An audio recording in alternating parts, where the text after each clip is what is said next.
kulanti wacan oo wanaagsan dhageystayaal kuna soo dhawaada qaybtii 228aad ee barnaamijka Tubta Nabadda oo aan toddobaadkan ku eegi doono xaaladaha adag ee uu sababay cudurka safmarka ah ee COVID-19 iyo dhibaatada faraha badan ee uu ku hayo shacabka Soomaaliyeed.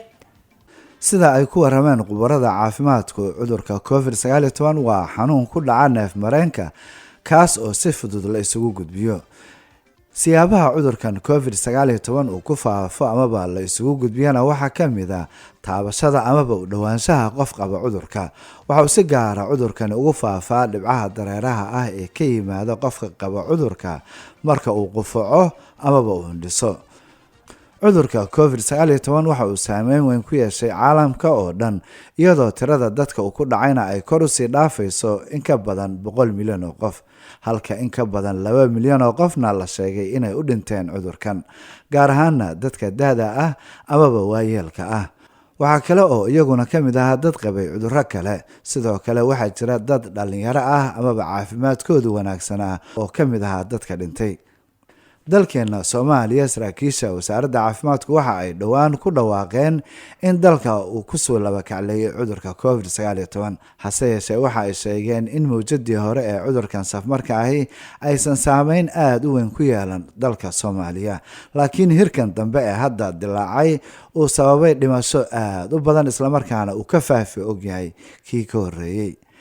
tan iyo markii xukuumadda federaalka ah ee Soomaaliya ay ku dhawaaqday in dalka Soomaaliya uu ka dilaacay cudurka COVID-19 bilowgii sanadkii hore ayaa waxaa qaramada midoobay ay Soomaaliya ka caawinaysay sidii loo xakameyn lahaa faafitaanka cudurkan oo dalal badan oo Soomaaliya dhaqaale iyo cilmiba ka badan ay u taag waayeen.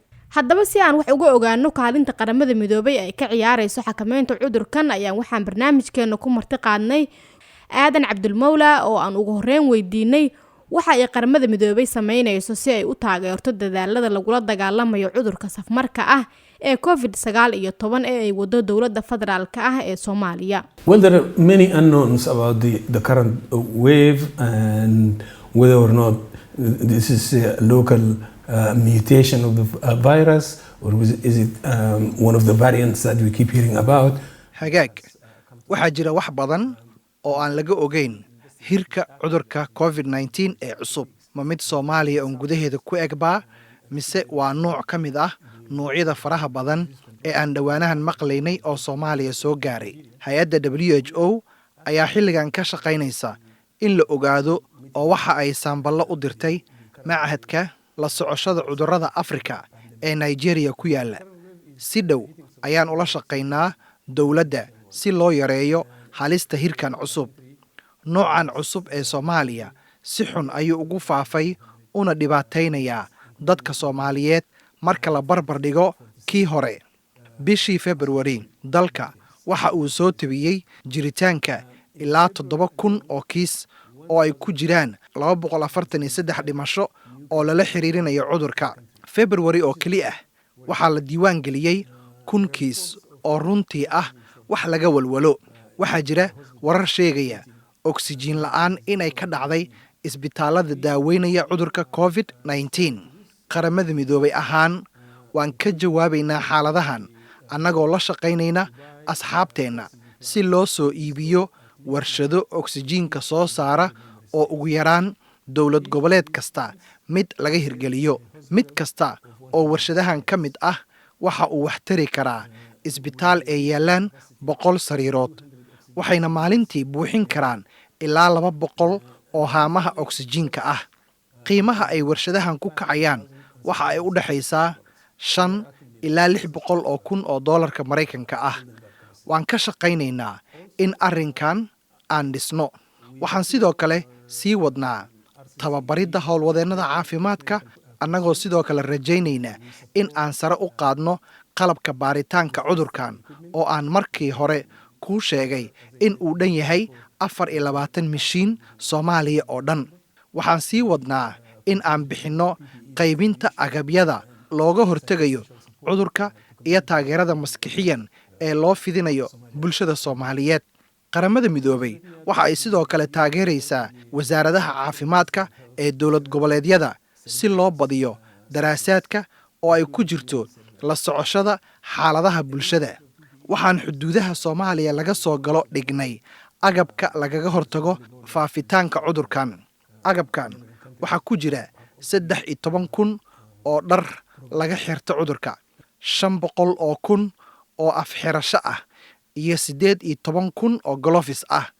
Waxaa intaas sii dheer agabka wejiga lagu daboosho, qalabka heerkulka lagu cabiro, iyo jeermis dilayaal gacmaha And these lagu meerto. PPEs include 13,000 suits, 500,000 surgical masks, and 18,000 surgical gloves, in addition to protective face shields, gum boots, hand sanitizers, and infrared thermometers. sidee ayay qaramada midoobay u taageeraysaa in tallaalka cudurkan uu soo gaaro dowladda federaalka ah ee Soomaaliya? Well, the UN family in Somalia will continue its steadfast support to the government and its people in order to ensure the pandemic is no longer a threat. Qaramada midoobay waxay sii wadi doontaa taageerada aan siinayno dowladda iyo shacabka Soomaaliyeed si loo hubiyo in cudurka uusan halis ku ahayn bulshada. Taasi waa go'aan goor hore la gaaray, waana naga go'an tahay in aan xurmayno oo aan fulino. Saaxiibadeen waa ay sii wadi doonaan qaybinta agabka cudurka lagaga hortago, tababaridda howlwadeennada caafimaadka iyo dadka aan caafimaadka ka shaqaynin, iyo waxyaabaha kale oo nolosha muhiimka u ah, si meesha looga saaro cudurka.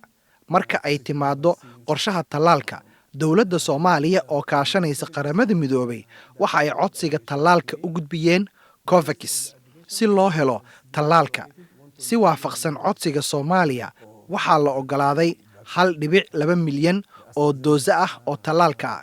Tallaalka loo qoondeeyey Soomaaliya waa uu bilowday in uu Soomaaliya soo gaaro, waxaana la filayaa in dowladdu ay hesho ilaa 300,000 oo doose oo soo gaaray Kenya. Waxaan hadda dowladda Soomaaliya kala shaqaynaynaa sidii tallaalka Soomaaliya loo soo gaarsiin lahaa, loona geyn lahaa qaybaha kala duwan ee Soomaaliya. Tirada tallaalka ee ay hadda dowladda helayso waxaa la filayaa in ay gaarto tirada dadka Soomaaliyeed marka la fiiriyo 1% oo u dhiganta 150,000 oo qof oo Soomaaliyeed. Dadka dowladda ay u xulatay in ay helaan tallaalkan ayaa ah howlwadeennada muhiimka ah sida ciidamada booliska, shaqaalaha dowladda hoose, shaqaalaha caafimaadka, howlwadeennada gargaarka, iyo sidoo kale dadka xaaladaha halista badan ku jira ee u nugul cudurrada sida dadka waayeelka ah iyo dadka cudurrada halista ah qaba, as well as the high risk population such as the elderly and people with chronic health conditions. aad ayuu u mahadsan yahay. kaasina dhageystayaal waxa uu ahaa ku-xigeenka ergeyga gaarka ah ee qaramada midoobay u qaabilsan Soomaaliya, Aadam Cabdulmawla.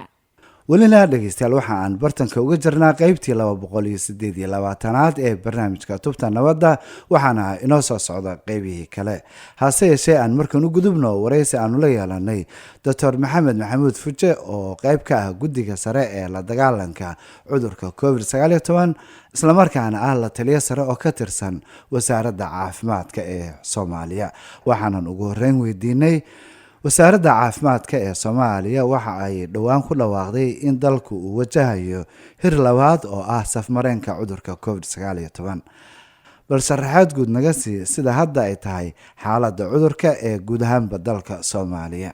horta coronavirus wuxuu dilaacay 2020kii keeska u horreeyayna Soomaaliya waxaa laga helay 16 Maarso 2020 ilaa intaasna waa socday. dadaal badan baa la gashay, waa la iskugu tagay, tallaabooyin badan oo lagu xakameynayo la qaaday. cudurkuna waa nagu cusbaa markaas, marka horena aad u noogu faafay, dad badanna waa naga laayay. ilaahay markii dambe xoogaa hoos nooga dhigay, laakiin hadda mawjadii labaad oo waagaas ka digaynay ayaa hadda nagu bilaabatay sida adduunka kale ay ugu bilaabatay oo dhan. annagu hadda waa dhiigagan qaadnay, baaritaanka waa dirnay, jawaabtii in la soo helaan rajaynayna.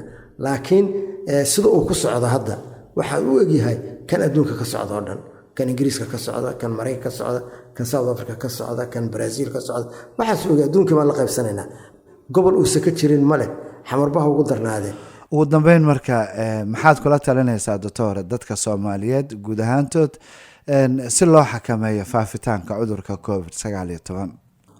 horta tilmaamuhu waa midkaas maalin kastoo aan sheegayno ku celcelinayno haddana waa ku celinaya cudurka laba qayb aan u kala saarayna marka laga hadlayo maareyntiisa qayb waxa weeye qaybta ka hortagga qaybna waxa weeye qaybta daaweynta qaybta ka hortaggu aad iyo aad u muhiimsan tahay haddii maanta xamar oo 3 milyan joogto ya uu 1 milyan ku dhaco sariir loo heli maayo oxygen loo heli maayo isbitaal la geeyo loo heli maayo takhaatiir iyo shaqaale ka shaqeeya ma la heli karo hal mar dadku ku soo dhacay marka taasi waxa weeye ka hortaggu aad iyo aad muhiim u yahay muxuu ka hortagaa jiradii uu ka hortagaya dadka inaysan jiradu ku dhicin ayuu ka hortagaya si loo yareeyo in dad badan naga dhinto in shaqadu naga xayiranto in safaradu naga go'aan in iskuulaadka la xiro in jaamacadaha la xiro in la isku socon waayo in suuqaqii weynaa naga xirmaan oo arrinkaas oo keenaysa markaa saameyn dhaqaale keenaysa marka haddaan dhammaanteen qof walba mas'uuliyadda uu qaato oo maaska gashto oo gacmaha iska dhaqo oo dadka ka fogaado oo hadduu xanuunku isku arko 449 uu waco oo hadduu qufacayo uu wixii laga rabay uu sameeyo annaga dhan waa kala badbaadaynaa. aad ayuu u mahadsan yahay kaasina dhageystayaal waxa uu ahaa Dr. Maxamed Maxamuud Fuje oo u waramayay barnaamijka Tubta Nabadda. markana dhageystayaal waa dhinacii wararka barnaamijka.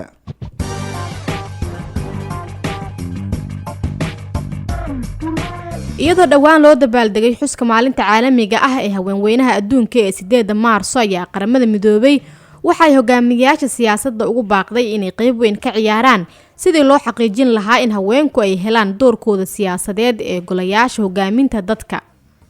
hay-adda qaramada midoobay u qaabilsan socdaalka ee IOM Soomaaliya ayaa ilaa iyo 7,000 oo qoys oo barakacayaal dib u dejin ugu sameysay deegaanka cusub ee Barwaaqo oo ah goob cusub oo loogu talagalay dadka barakacayaasha ah ee magaalada Baydhabo ee xarunta dowlad goboleedka Koonfur Galbeed Soomaaliya. dadkan barakacayaasha ah ayaa horey u deganaa guryo iyo dhul si gaara loo lahaa waxayna qarka u saarnaayeen in guryahaas laga saaro iyagoo aysan u diyaarsaneen guryo ay ku hoydaan.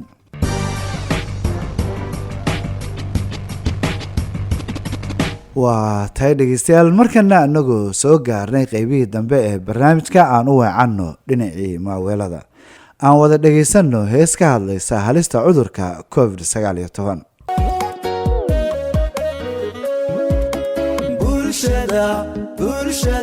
bulshada Soomaaliyeed ilaahba badbaadali bukan busheeyo xanuun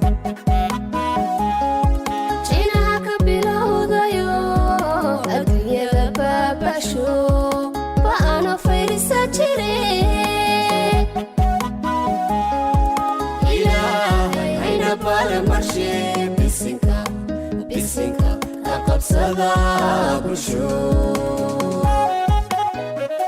waa tahay dhageystayaal heestaasi wacyigelinta ahna waxa ay gabagabo u ahayd barnaamijkeena Tubta Nabadda oo ay mar kale maanta halkan idinkala socodsiinayeen Cali Maxamed Guutaale iyo anigoo Fatix Maxamed Axmed. fadlan noo soo gudbiya aragtiyadiina adinkoo noogu soo hagaajin kara barta aan ku leenahay Facebook oo ciwaankeenuna yahay Tubta Nabadda. hase yeeshee waxaad hadda u diyaar garowdaan qaybtii u dambeysay barnaamijka oo ah qaybtii qadadka taleefanada adinkoo naga soo wici kara taleefan nambarada idaacadaha aad barnaamijkan ka dhageysanaysaan.